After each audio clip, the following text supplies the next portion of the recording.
And I think what I said before too, we're gonna play a couple videos, so those videos will be up on the screen. And then if you want them afterwards, we should be able to provide them to you. And then also there are 2 vehicles parked outside that I think you're gonna wanna take pictures of when we're done here. So with that, I'll get started. First off, I would like to thank our detectives for all their hard work. These operations are never easy, and they put in a lot of time. So the people who helped us out with the specific operation was Hennepin County Sheriff's Office, Airport Police Department, Eden Prairie Police Department, and Richfield Police Department, and the Minnesota Bureau of Criminal Apprehension. And they all do a very good job at helping out with these operations. But before we get started, I'm going to talk about one case from one of our previous operations, and this will all tie into what I'm going to say today. So, Mr. Michael Gillis here, I said he was a sexual predator. So back in August, when we did our last operation, he said that he wanted to stick his tongue in the butt of a 15-year-old kid. We arrested him. Then he went to Florida in October and did the same thing. So I'm going to play this video up here, Grant, if you can get ready. He went to Polk County, Florida, where Sheriff Judd is the sheriff. And unfortunately for him that day, Chris Hansen happened to be there. So Grant, you want to roll that video real quick? After blaming everyone but himself, not only does Michael lie about his name and his age, but he also lies about his past offenses that happened just a couple of months ago. We learned that Michael is out on bond after allegedly committing a very similar crime. He was arrested by the Bloomington, Minnesota Police Department for engaging in electronic communication relating or describing sexual conduct with a child and solicitation of a child to commit a sexual offense. And now, here in Polk County, Michael is charged with 4 felonies and 2 misdemeanors. Lewd and lascivious conduct, misrepresentation of age after using a computer to solicit a minor, traveling to meet after using a computer, unlawful use of a 2-way communication device, providing false information to law enforcement during an investigation, and resisting officers. We'll keep you posted on the cases against him. So, Mr. Gillis here, who I call the Predator, when he came to our operation, he had brought his own vehicle to get the 15-year-old. When he went to Florida, he got smarter, and he caught an Uber there to drive him around, and then they caught him. He came back to Minnesota, and there's a criminal complaint out there that you'll see, where on March 2nd, he took an Uber, had an Uber bring a 15-year-old child to his house, and then he sexually assaulted him. Then he posted bail to get out of jail. At that point, I started to engage with our federal partners because, quite frankly, locally here, we got some things we got to work out here locally. We started to engage with our federal partners to make sure that, in certain instances, that we can start to send some of these cases federal. And Mr. Gillis's case was a case that was being looked at, and obviously Friday they announced that he was going to get charged federally. I'm just going to come out and tell you right now, there's some other people in this operation that we're also turning over to look at to get prosecuted federally also.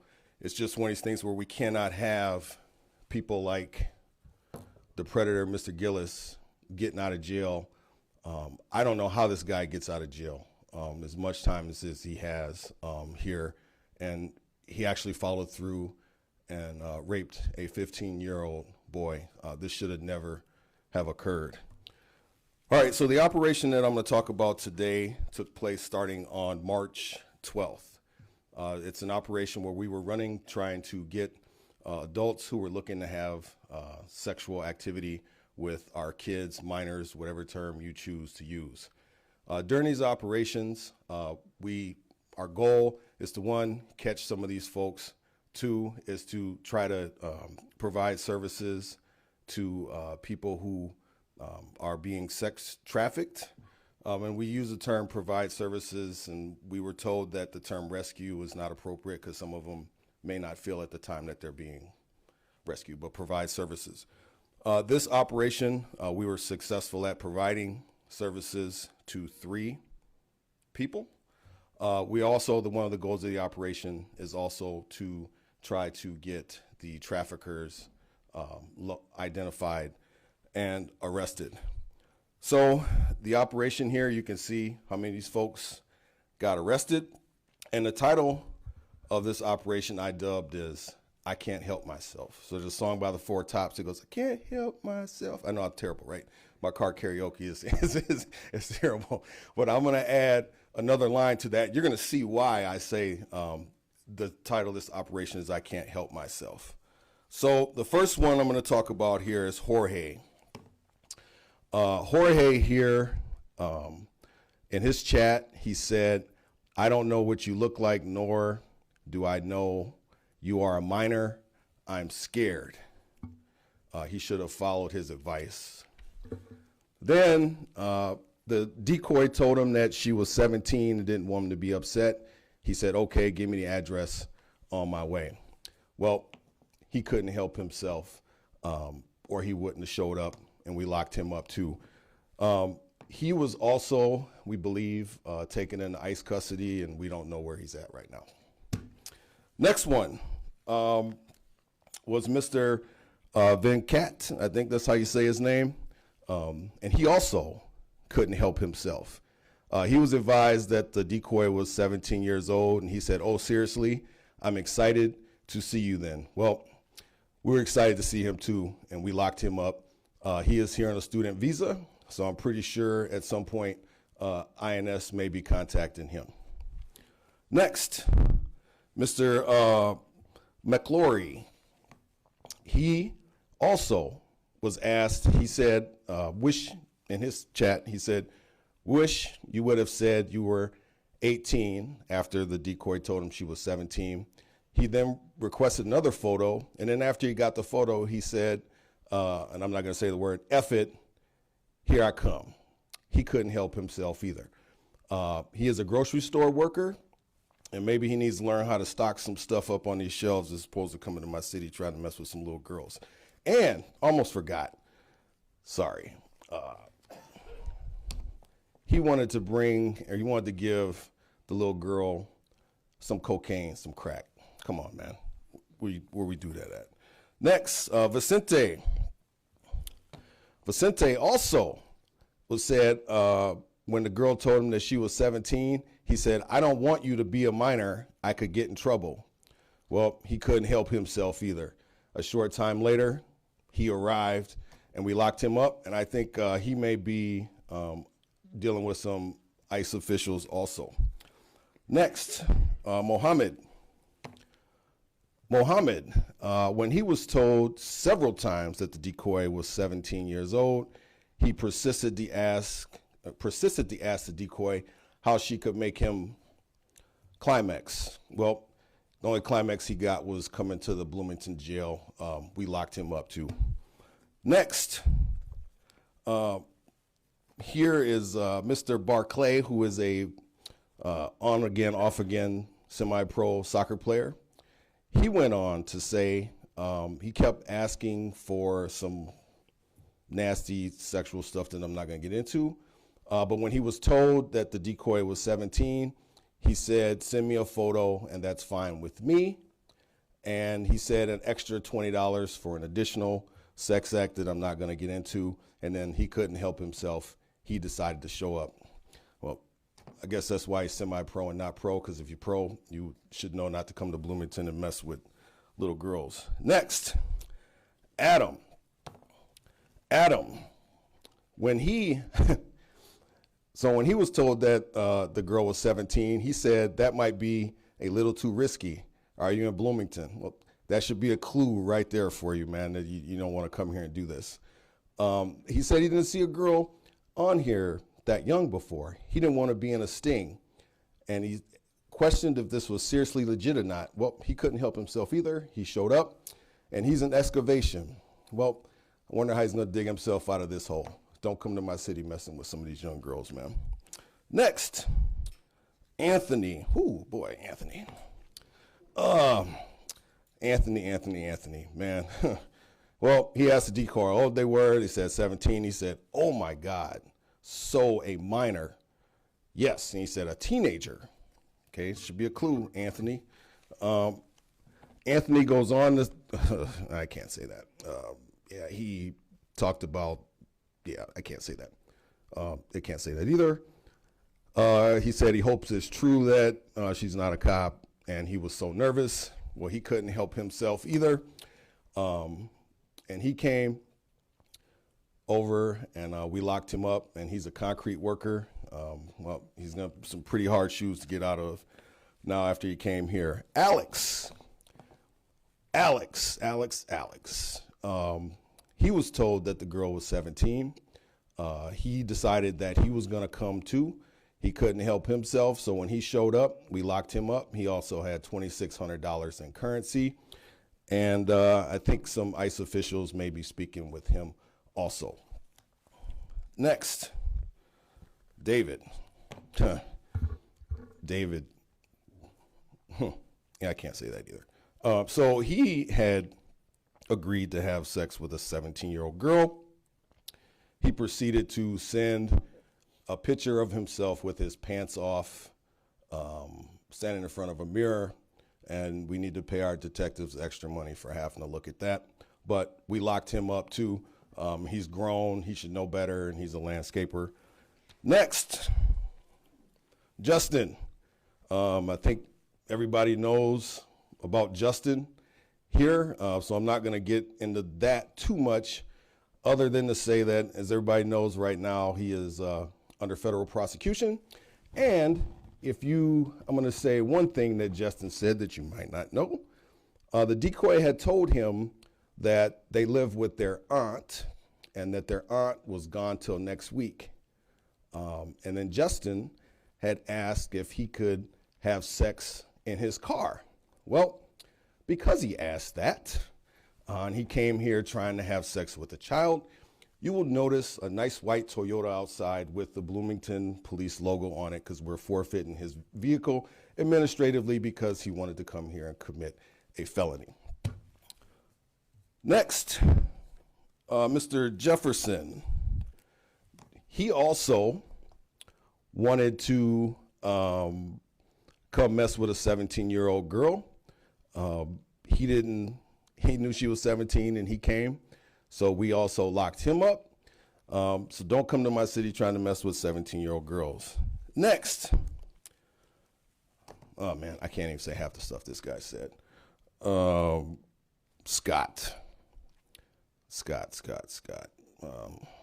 Man, yeah, I can't say that. Oh, okay. So Scott, the undercover said that she was 17 and she just wanted to be up front. And Scott said, I guess I could get in a lot of trouble. I appreciate you for telling me. I'm a little nervous, but also excited. Well, as old as you are, man, you should know better. So he couldn't help himself. He showed up, so we locked him up too. Next. This guy's a piece of work. Marwin. So Marwin, when the decoy told him that they were 17, he said, I'm sorry, no can do. Thanks for being honest. And then he left the conversation. Well, he couldn't help himself. So 4 minutes later, he re-engages. And then he decides that he's going to meet the decoy.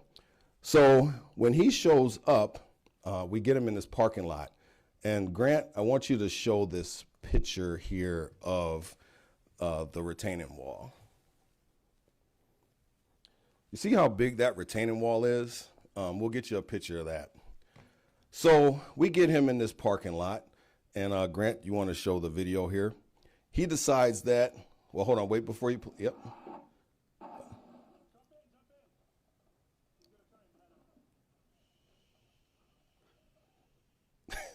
So Grant, can we see that retaining wall picture again, man, please? Thank you. This is the wall that he drove off, trying to get away. And he was listening to Puff Daddy, I guess, saying, can't stop, won't stop, can't stop, won't stop. Grant, can you play that, the video of him running? So we pursue him here. If you watch how fast he's going, you notice the car's on 494. He's passing them and we're pursuing him here.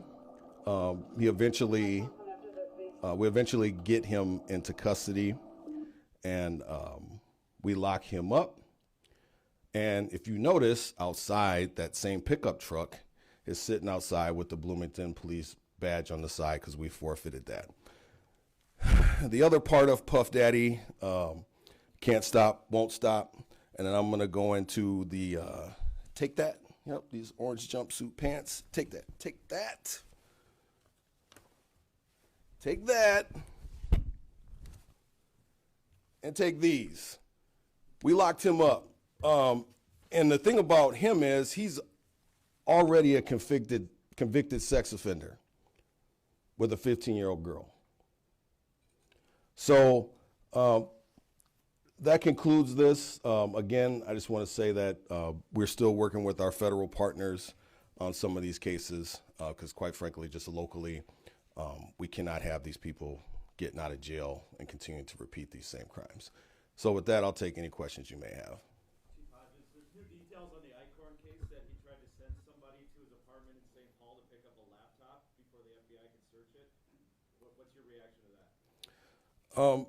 Well, I'll say like Gillis here, a lot of these people, unfortunately, a lot of these predators, they got people who help them. They got some people out there who help them. And I'm really not going to get into the rest of the federal investigation because they took it from us, but it's the minute you understand, you have to quit. And I don't understand how someone helps these folks. To be clear on those trucks out front, those Yep. are now, that one of those at least belonged to Justin Eichorn and is now possessed by the department. And Yes. being used by the department. No, we intend to forfeit both of those cars out there. The Toyota out there, which was driven by Justin Eichorn, and the GMC pickup that the other sex offender decided to run from us in down the embankment. Chief, a couple questions. Why, and they kind of go hand in hand, but what is it about, I guess, Bloomington, right? And that you think, I mean, how has this become like a hub, if you will? Why are you able to catch so many here in Bloomington? Well, Bloomington, we got 50 hotels, 10,000 hotel rooms, right? So we got more hotel rooms than anyone in the state. We have the airport here. But I also think it's, for us in this 494 corridor, we're just not going to tolerate this, man. And I mean, really, at the end of the day, it's about victims. So one of the things that that our staffing levels allow us to do in Bloomington is actually go out here and proactively work with others to go try to arrest some of these folks. And Yes. a follow-up question to that is, you know, if you walk around MSP, and you mentioned your work with the MSP police, you know, passengers, we see the signs, watch for sex trafficking, watch for, you know, this kind of puts spaces to, and kind of a tangible, you know, response to kind of that. What does that mean for passengers, right? How could travelers be partners in this? So I think, you know, if you're traveling, pay attention to the signs that they got in the airport with the hand signals, right? So if you see someone making some of those signals that you know that they may be in distress, if you see something that you think is suspicious, don't hesitate to report it, right? And we all have to be vigilant in this, if that makes sense. Okay. So Justin Eichorn was caught this time because it was a decoy, but do you know if he actually has followed through with this type of stuff before? I'm not sure. Like, we don't have that detail right now, and I think, you know, in terms of once the federal government took it, they're going to look at all of his phones. But the only time we caught him here was in Bloomington. But I will say that the language that he used is indicative of someone who this is not their first time. Could you talk a little bit on the topic of Eichorn about, you know, when your officers recognize, first off, did your officers seek out or just kind of stumble upon him by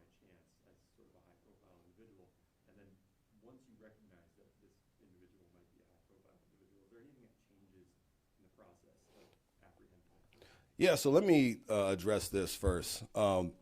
So we had no idea who he was, right? He used a device that, we couldn't tell who he was. As a matter of fact, there was a group of us who traveled to San Diego to go to the U.S. border on Tuesday, and one of the law enforcement sources asked me, do you know you got a state senator in your jail? And I said, no. And I called the jail. They didn't even know who Justin was. So, I mean, we had no idea who he was. And one of the things that our detectives have really gotten good at now is a lot of times these folks would get booked and released, like charged and released from the scene. Now we start holding them overnight. So when someone starts looking for them, they can't go home and just say, oh, I got caught in traffic or something. But yeah, we had no idea who he was. How much does having somebody that high profile help your effort just to sort of get the word out that you know this is going on and you're watching for it and don't, you a couple of times mentioned don't come to your city and all that kind of stuff? I don't look at it like someone's position. For me, it's always going to be about victims, right? And I don't think the victim cares what position you have in society. That's the way I look at it. And, we do these all the time, as you guys know, here in this city, but I don't give a crap what occupation you have. If you come here and mess with kids, you're going to jail. But, this is really, this is unfortunate, right? Because I do believe most members of our legislature are good folks, and anytime something happens like this, it just tends to tarnish that a little bit. Another follow-up on the truck. So does this mean that they're going to get sold and then the county gets, or the city gets the money kind of from the, or what is Yeah, it? so when you forfeit vehicles, you can either sell them or you can put them in your fleet and use them, right? So, I mean, that'd be a good truck to, for some more of these operations or to catch speeders. I don't know what we're going to do with it yet, but that determination will be made later date. Yes, sir. Majority, some of them, repeat offenders? There's only right now and this is why it took a little bit to get this together. Right now, the only person that we know of that is a repeat offender that we caught was the last guy,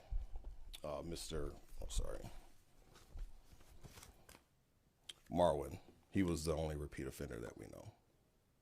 Could you talk a little bit about, just broadly, you have some of these repeat offenders, but when you're able to do these sting operations, these are quote-unquote victimless crimes. I mean, you guys are able to do this without having to have somebody at risk as a victim to these. I mean, how important is it to be able to do that with that? Yeah, to not have someone get victimized is very important, right? And I'll talk about, again, I want people to be clear, right?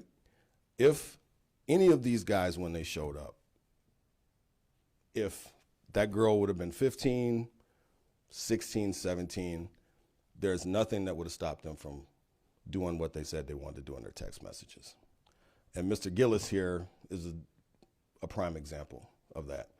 So whenever we could do to not put people's victims at risk, we're going to do. But I'm not going to get in all to how we go about catching some of these folks. But yeah, we're going to do what we need to do to mitigate people getting victimized. Can you talk about how Mr. Gillis relates to these other forces? Yeah. So Gillis got caught up when we did this in August. And Gillis, the fact that he was able to get out of jail spurned us reaching out to our federal partners. Similar to like what Minneapolis has done with the gun violence piece, we're looking at engaging our federal partners on this piece because we can't have this. We can't. Are you able to say where these other people are from? I mean, are they local? Are they traveling in from out of state? We can get that to you. I think most of them are Minnesota, Wisconsin. I don't have the individual list for each individual, but I think they're all Minnesota, Wisconsin. Is there any work that goes on in partnership with other agencies when they're from a different place, say Grand Rapids, for instance? Yeah, I think our folks reach out, and then we do a pretty good job of talking to each other in law enforcement. enforcement most times. It's not perfect, but yeah, most times.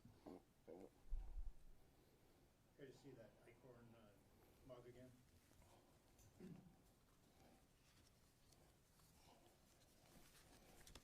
He's got 14 of these guys in here, man. He's just one of them. Oh, here you go.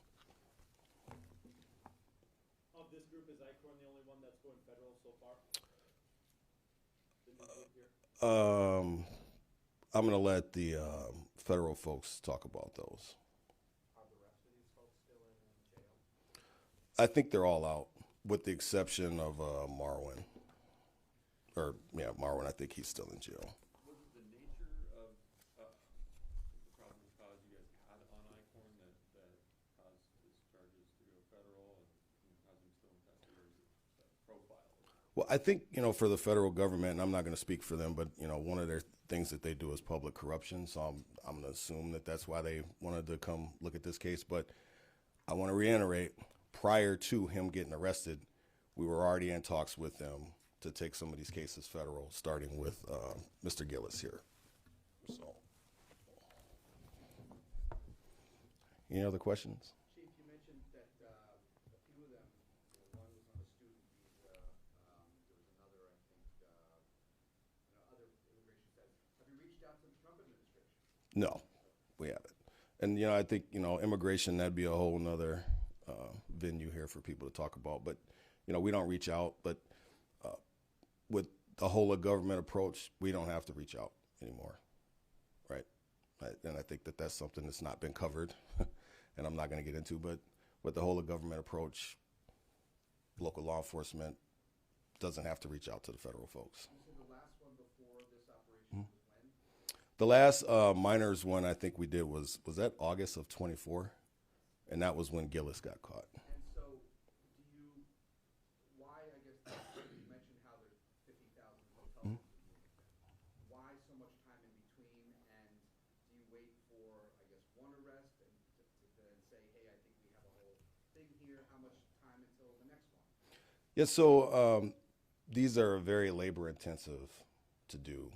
So that's why we schedule them out, and they're done at different times on the 494 corridor. Just other agencies tend to send press releases where we come out and put out pictures and stuff. When you hand these over to, or I guess when you don't hand them over, but ICE takes over on some of these, immigration takes over, I mean, is that something you prefer, some of these cases they take their hands onto, or, would you prefer that be prosecuted on the state level here, locally, you guys are able to put due process in here in Minnesota? I don't care what happens as long as they're not able to victimize folks. That's where I'm at right now, because we can't have this happen. Do most of them end up getting no prison time when it goes through the state? Yes. And they get smarter, and that's why I talked about Gillis. They get smarter and learn how to avoid getting caught. And in the coming months, we'll have some additional announcements from the police department in terms of how we're going to start reallocating some resources to really dig in here, because this is an area where I think as a society and law enforcement, we're getting our hats handed to us, quite frankly.